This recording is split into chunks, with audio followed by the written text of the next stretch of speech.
As like an immigrant, a Muslim, fairly liberal person, I think this is probably the best event that I've been able to access, just because I'm not sitting in the audience and nodding for an hour. Well, thank you. I appreciate it. Yeah, so I really do appreciate the platform for free dialogue. I think it's extremely important for there to be free speech, so the good ideas sort of crowd out the bad ones. The reason I'm kind of here today is because, while I was sitting there, and I've noticed this in a lot of your videos, which I do spend some time watching. Well, thank you. I appreciate it. Definitely entertaining, yeah. So, like yesterday, right before coming here, or before I slept, I watched you on Piers Morgan talking about gun control. I heard you for an hour today, and I think what I realized is I think the first step is talking about free speech, and I think the left can definitely work on that. The second step is using solid, sound, evidence for your speech, so that truly you have good ideas crowding out the bad. And I just wanted to take issue with a few things that you mentioned that I felt were a bit more sensational, a bit more, I know you're from like a lawyer background, so I can see. No, go for it. Yeah, so like you mentioned for rape on college campuses from 1995 to 2002 is the statistic you used. Because those are the last available statistics from the BJS. Sure. So there's current statistics that you think have, methods that are unjustified because it's self-identified, but that's contemporary, and you're looking at something that started 20 years ago, and then making up for the caveat that, okay, it's self-identified, so it might not actually reach that amount. So what I'm saying is clearly we don't have sound data on this, and maybe not all of the self-identified reports are justified, but using a statistic that's 20 years old, even if it's the most contemporary one that you have, is, I think, unsound in terms of academic discourse. So I agree with you. I'd like to have better statistics. Now let me ask you a question on that. Do you think that the rape rate in the United States on college campuses is closer to 6 in 1,000 or 250 in 1,000? I definitely think it's somewhere in between, and I don't think I have. No, but I mean, like, if you had to try and peg a number. I mean, I understand that I'm putting you on the spot a little bit here. Sure. I'd like to iterate. I'm not like a scientist or a statistician, and I don't claim to or posture to be, and I don't think you should either. If you don't have statistics, do you think that it has increased 10,000%? What I'm saying is, for you to criticize a certain community of using a statistic 1 out of 5 as sensational or ridiculous, because the people who actually created that statistic say that it's being misused. Sure, and you're using a statistic that's 20 years old. Because it's the best statistic available. Again, if you're willing to give me better statistics, I am more than willing to hear them. No, and as I've said, if you provide me new evidence, I'm more than willing to change my mind. Fair, yeah. No, I don't think I have the political knowledge to debate that. So, just a couple things. So, moving forward, I think you talked about, you said, you mentioned Jim Crow laws and slavery for what kind of pushed black people back, and you said, okay, this is in the past. Again, this is an example of taking the opposition's argument, making a caricature of it, and dropping it down real fast. Everyone knows about Jim Crow. Everyone knows about slavery. Not as many people know about, for example, redlining in Chicago in the 1960s that the CPL had to push out by 1964.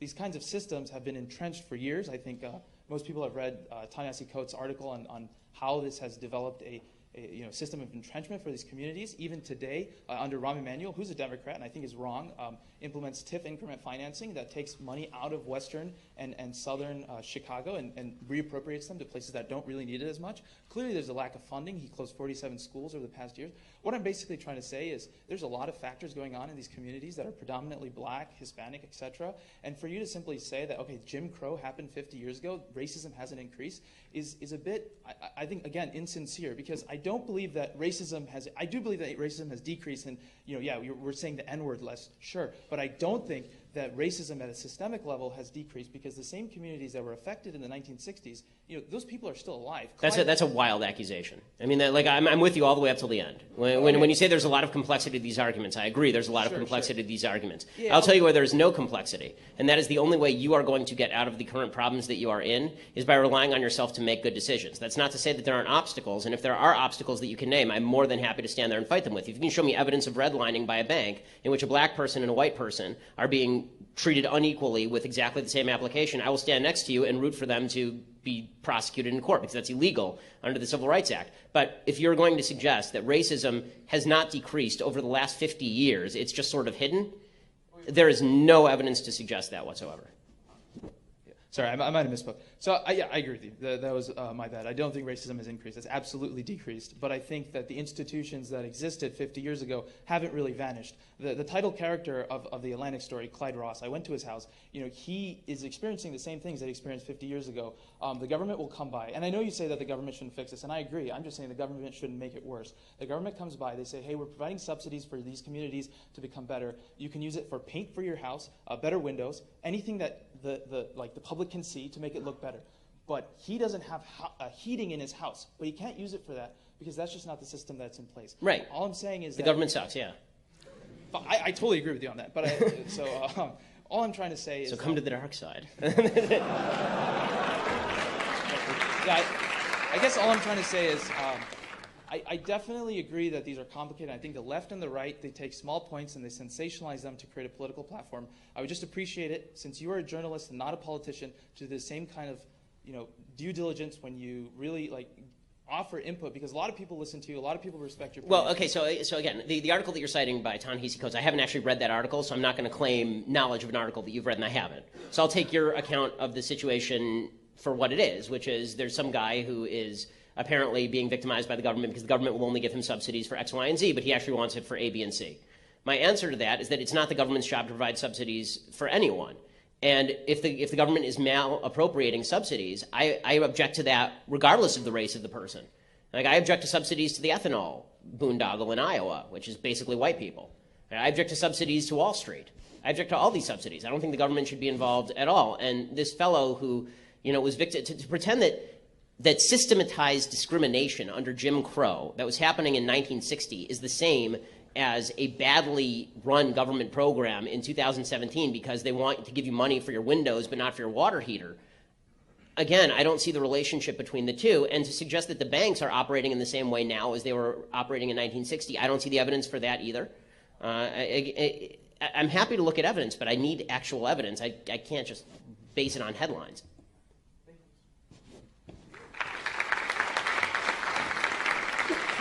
At another university, a warning from the administration. Students at UC Berkeley are being told that anyone who violently protests a speech by conservative writer Ben Shapiro will be confronted by police. A large section of the campus is closed off, including the very plaza where the free speech movement began in the 1960s. There's enhanced security, and police can now use pepper spray on protesters after a 20-year-long ban on the spray was lifted by the city council this week. Shapiro's appearance is a key test for Berkeley, which has been hit by a series of violent clashes between far left and far right agitators.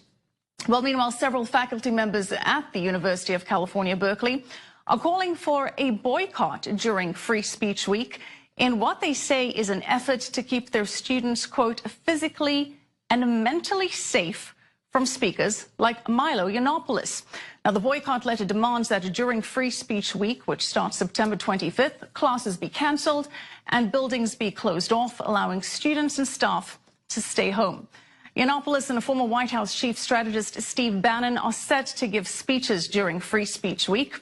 To discuss all of this, let's bring in Milo Yiannopoulos, a political commentator and author of the book Dangerous. Milo, good to have you with us. And Milo, you're promoting Good to have you with us, Milo. You're promoting free speech. Some faculty members calling for a boycott. What's your reaction?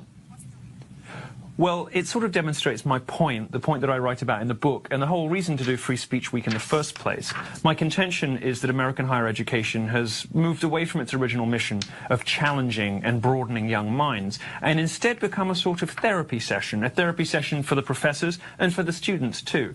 It's become somewhere that people go to be insulated from new ideas instead of to be exposed to them.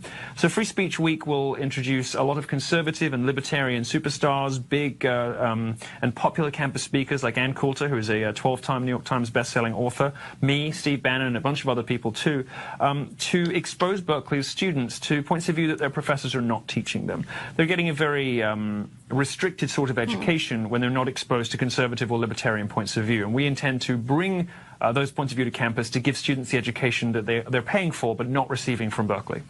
And, of course, this has caused a lot of controversy. A few weeks ago, the mayor of Berkeley urged the university to cancel your appearance, saying he was afraid of the violence, that anti-fascists will use large protests to create mayhem, that it's going to cost a lot of money to keep things secure. Many are echoing these concerns that there'll be clashes between your opponents and supporters. And that, of course, was the reason that your speaking engagement was cancelled earlier this year. So, Milo, are we now in a place where we let the mere threat of violence from those that disagree with you and others now control freedom of expression? Are we nearing dangerous territory where the brute force of the loudest mob, if you will, defines when and whether Americans are free to express unpopular ideas? Is this where we're at now?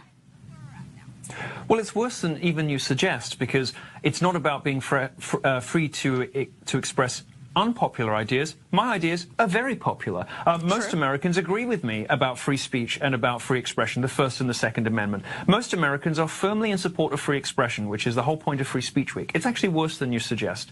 It is a small contingent of very influential and powerful far left establishment types, the people who run universities, you know, the mayor, by the way, who's friends with the By Any Means Necessary group that violently shut down the event last time, and he tweeted that I was a white nationalist and had to retract it and apologize after egging on protesters basically to smash the town up last time. He suddenly realized after $500,000 worth of damage was done to Berkeley, maybe it wasn't such a good idea for him to be encouraging them with lies after all. You know, now the Kafkaesque situation we find ourselves in is that the left is punishing me for a problem they created themselves. Berkeley's trying to charge me tens of thousands of dollars in security fees so that my audience and my speakers are safe from violence that Berkeley itself has nurtured and encouraged. UC Berkeley leaked my speaker list. They leaked the fact that Steve Bannon, Ann Coulter, and I would all be speaking during Berkeley Free Speech Week. The only possible explanation, the only reasonable thing you can come to, the only way this makes sense is that they were trying to give a heads up to domestic terrorists to increase the resistance to this event, to drum up opposition, and to give Antifa and the Black Bloc protesters who violently shut down the speech of conservatives and libertarians a heads up. UC Berkeley are in cahoots with these people. Well, unfortunately, that runs afoul of their First Amendment commitments. They're not entitled to machinate against conservatives to ban their opinions from campus. And I don't have any particularly outrageous points of view. My views are shared by millions of ordinary Americans. They're simply not views that are popular with college professors, let's say, and with journalists. Well, tough. You're going to have to get used to it, UC Berkeley. Well, you know, perhaps they published your list to give you more publicity. Let's give them the benefit of the doubt. But, you know, Milo, there's all this talk about the mental... I think UC Berkeley has demonstrated they're not worth the benefit of the doubt. Well, you know, you do hear all of this talk about the mental safety of students that could be traumatized by hearing you, that there's going to be counseling available ahead of your appearance and ahead of the political commentator Ben Shapiro. But before you laugh, I mean, is there a double standard here when counseling isn't offered on campuses ahead of liberal speakers? You had a Muslim American activist, Linda Sarsour. She's called for jihad against the Trump administration. Well, do you think there's a double standard, not taking the sensitivities of conservative students equally? I don't think conservatives get themselves in a tizzy just because somebody who disagrees with them is speaking. I don't need counselling after I hear Linda Sarsour speak. I just need a bucket. You know, conservatives are generally a lot more resistant to different ideas, and they tend to embrace being challenged. Well, the problem is that these, as I said at the beginning of the segment, these places have become therapy culture. There's somewhere you go to run away from new ideas instead of engaging with new ideas. And the particular brand of sort of far-left social justice leftism that is being taught at these schools, which involves a variety of conspiracy theories about the patriarchy, about white supremacy, all this kind of stuff, that these moral panics, like acid rain and satanic child abuse. It's a moral panic, you know. This stuff that is drummed up, inculcated in these kids, the kids are probably scared to death. It's not the students that I blame. I don't blame a young 20 or 21-year-old who's at UC Berkeley, who has been told by his professors that the biggest threat to his safety is, you know, these scary conservative speakers. I blame the professors, and I blame the administrators. And if UC Berkeley will not meet its First Amendment obligations, then it has to be it has to have its federal funding withdrawn. And if Free Speech Week does not proceed and the 4 days of Free Speech Week are not successfully executed, I will be launching a national campaign to have the entire UC system denied federal funds.